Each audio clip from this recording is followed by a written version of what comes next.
Apakah hanya PDIP saja yang dibongkar? Di mana, Kang Deddy, keberanian Anda?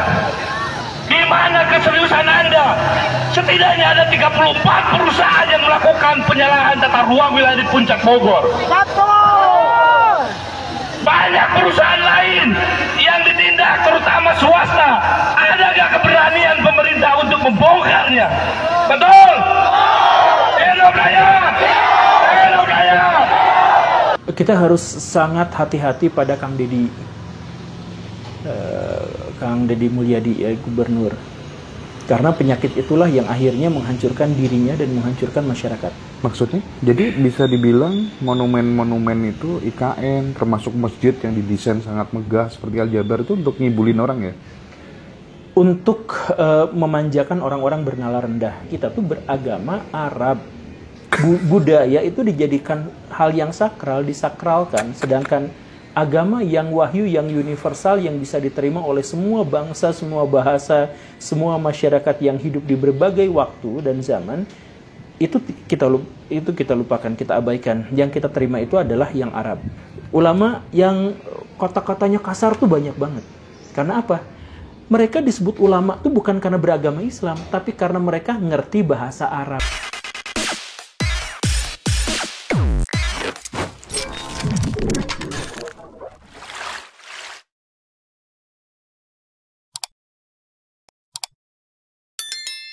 Hari ini tepatnya hari Senin pada tanggal 22 April 1925.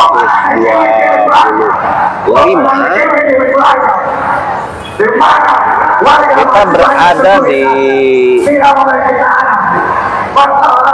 depan kantor Gubernur Jawa Barat, Bapak Deddy Mulyadi, yang merupakan kantor Gubernur Jawa Barat, Kang Deddy Mulyadi.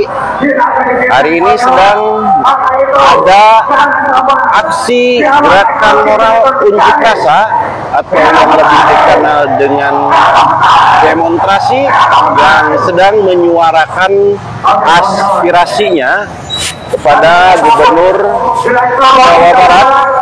Ini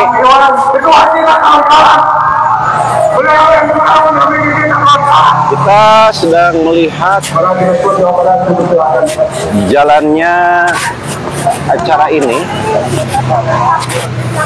Peserta aksi memenuhi jalan, dan ini para demonstran yang membawa kendaraan. Di sana tertulis, "Kembalikan hak kami." Ini juga ada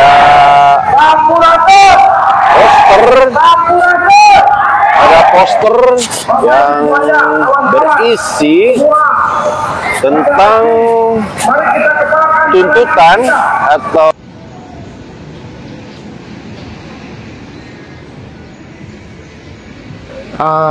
kenapa ya pejabat kita itu kadang di masa menjelang purna tugas itu dia bikin sebuah bangunan-bangunan monumental.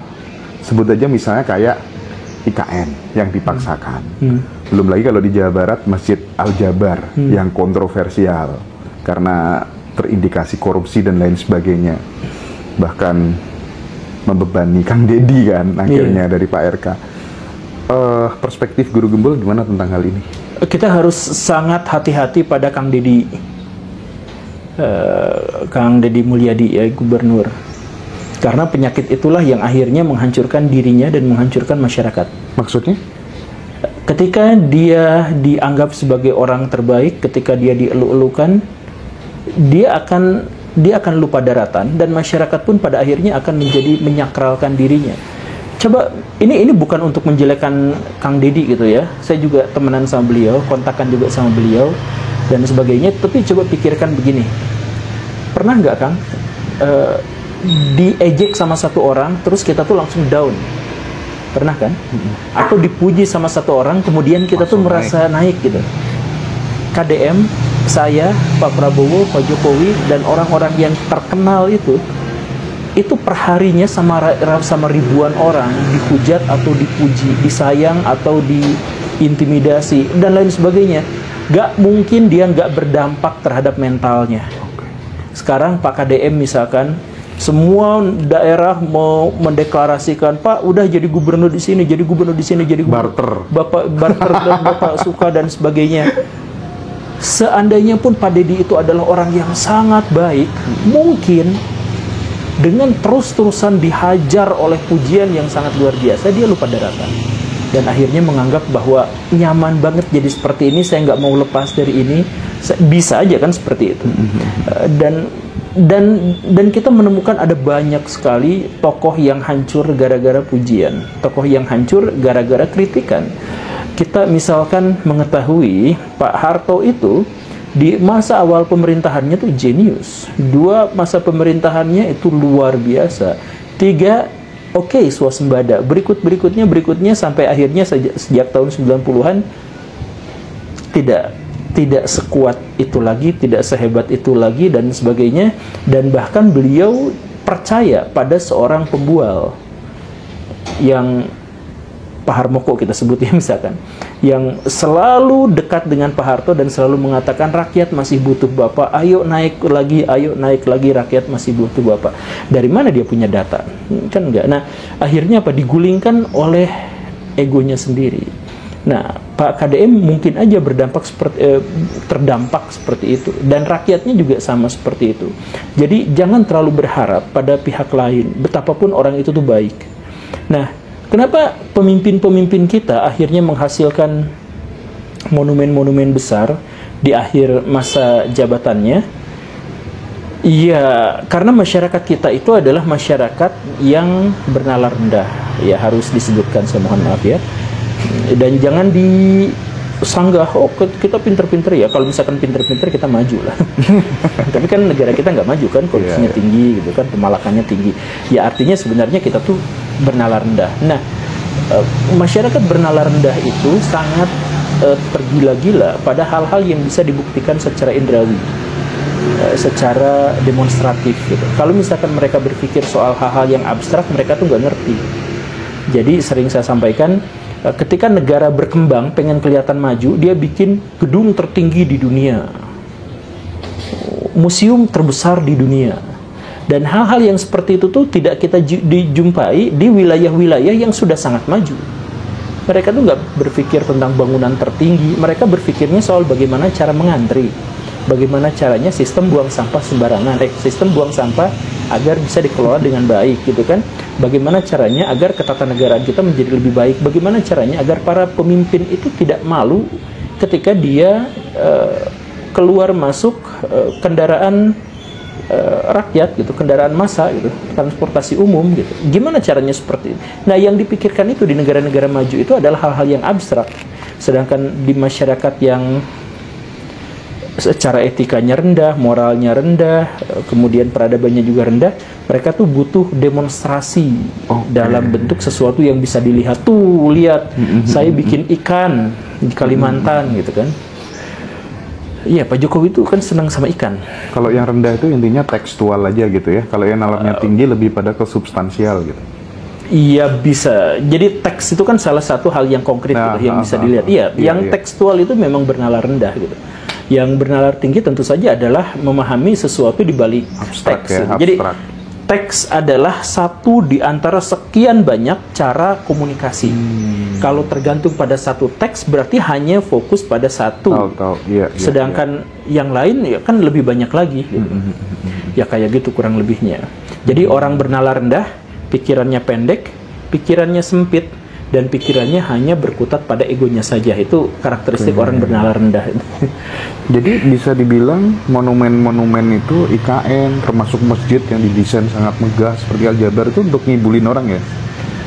Untuk memanjakan orang-orang bernalar rendah, untuk tetap mendapatkan dukungan dari orang-orang yang semacam itu. Nah, kalau dalam hal ini, kalau misalkan dibandingkan dengan KDM, ya lebih baik kan. KDM nggak fokus pada bangunan yang megah gitu kan, patung-patung ya enggak. Yang penting mah birokrasi baik, masyarakat berpikir lebih baik, berpikir efisien, ya hal-hal yang semacam itu. Orang-orang paling kaya di seluruh dunia itu tidak memamerkan mobil terbarunya. Orang-orang terkaya di seluruh dunia justru malah malu kalau misalkan ketahuan punya mobil semewah itu. Ya, karena apa? Ya, mereka membanggakan apa yang mereka capai, bukan mereka membanggakan apa yang berhasil mereka miliki. Ya, begitu. Oke.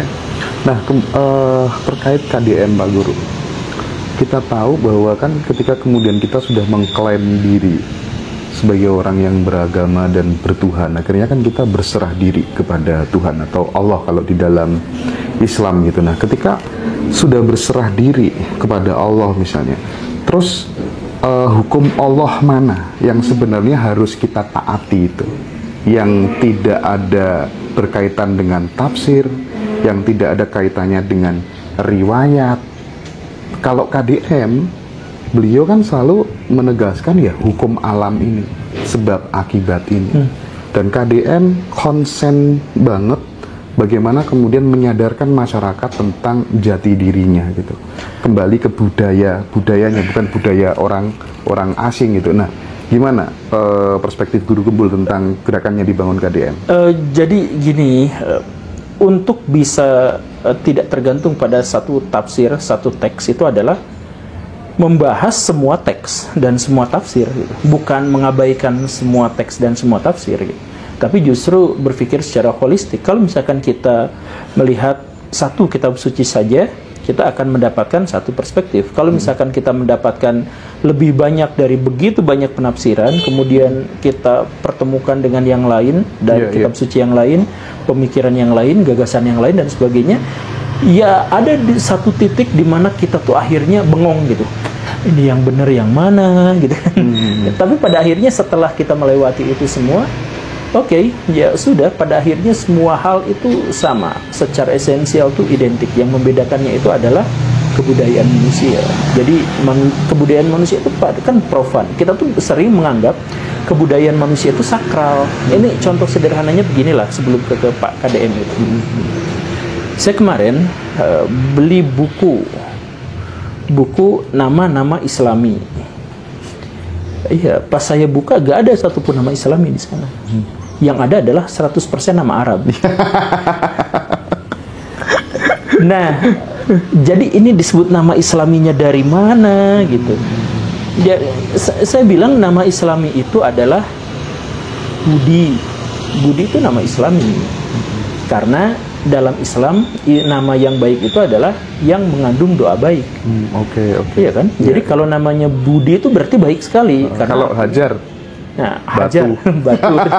Nah, berarti nah selamat itu kan kalau bahasa ininya ya Islam gitu, Muslim gitu. Itu kan selamat gitu. Cuman pakai bahasa Jawa gitu. Ya, berarti itu namanya baik. Nah, Hajar gitu, misalkan batu. Ya belum tentu baik gitu. Misalkan dalam hal itu. Kecuali kalau misalkan konteksnya adalah nama istri Nabi ya boleh. Tapi kalau misalkan Hajar secara harfiah ya batu gitu. Apalagi kalau itu, ditambahi gitu. Jahanam gitu ya. Iya kayak gitu. Nah, jadi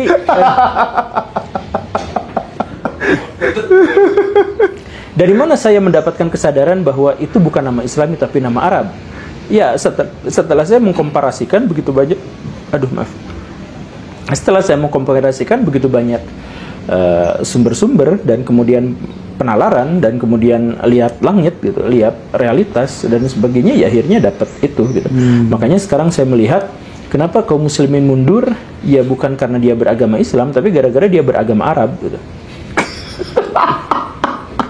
Bukan beragama Islam tapi beragama Arab. Ya karena secara tradisi, secara kebudayaan memang kita tuh yang ngaku orang Islam tuh secara esensial nampaknya tidak Islami gitu. Jadi masyarakat kita belum bisa membedakan dengan detail mana ajaran Islam dengan budaya Arab. Gak bisa.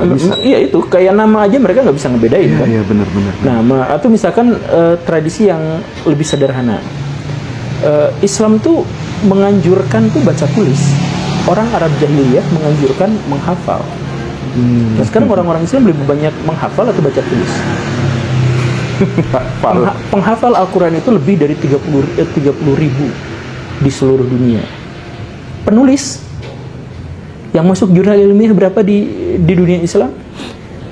sedikit sekali. Nah itu kan bisa dihitung. Kalau misalkan orang Islam benar-benar ngikutin tradisi Islam, baca tulis yang diutamakan, literasi bukan menghafal.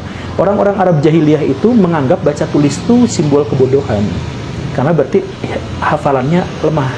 Makanya dia nulis karena hafalannya lemah gitu kan.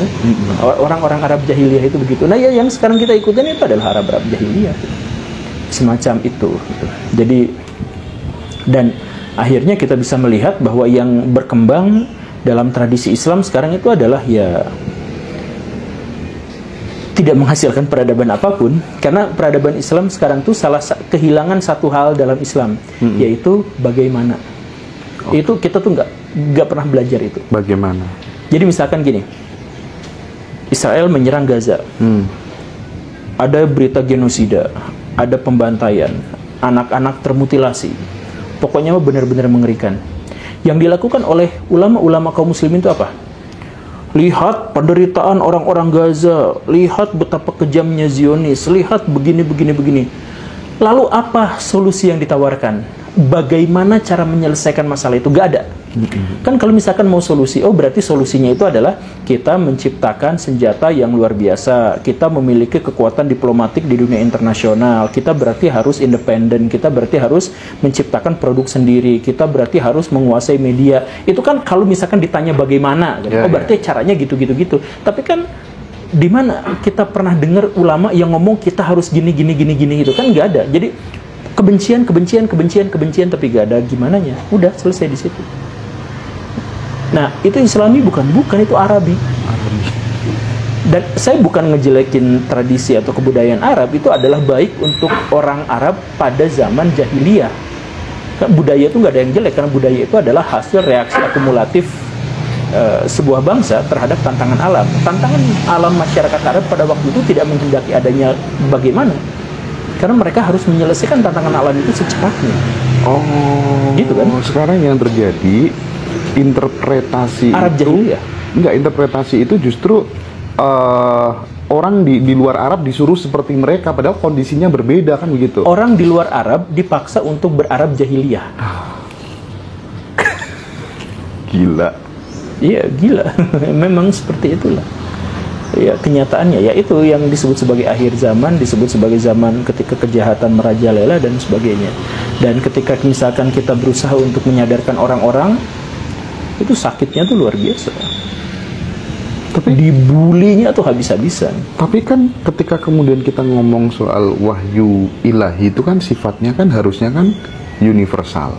Universal tuh harusnya bisa diderivasikan ke setiap lokal wisdom masing-masing. Even itu Sunda, Jawa, bahkan Arab sekalipun gitu. Iya, betul. Nah, yang terjadi sekarang yang Sunda, Jawa disuruh seperti Arab itu. Iya. Nah, itulah artinya apa? Artinya kita tuh beragama Arab. Budaya itu dijadikan hal yang sakral, disakralkan. Sedangkan agama yang wahyu, yang universal, yang bisa diterima oleh semua bangsa, semua bahasa, semua masyarakat yang hidup di berbagai waktu dan zaman, itu kita lupakan, kita abaikan. Yang kita terima itu adalah yang Arab. Makanya sekarang, saya mohon maaf ya, ulama yang cabul itu ada ya, beritanya banyak. Ulama yang korupsi itu banyak beritanya. Ulama yang kata-katanya kasar tuh banyak banget. Karena apa? Mereka disebut ulama tuh bukan karena beragama Islam, tapi karena mereka ngerti bahasa Arab. Ya kan? Karena mereka ngerti tata bahasa Arab. Karena mereka bisa memahami tafsiran-tafsiran ala orang Arab. Itu kan? Coba kalau misalkan yang dimaksud dengan ulama itu beragama Islam, kata-katanya tidak mungkin kotor.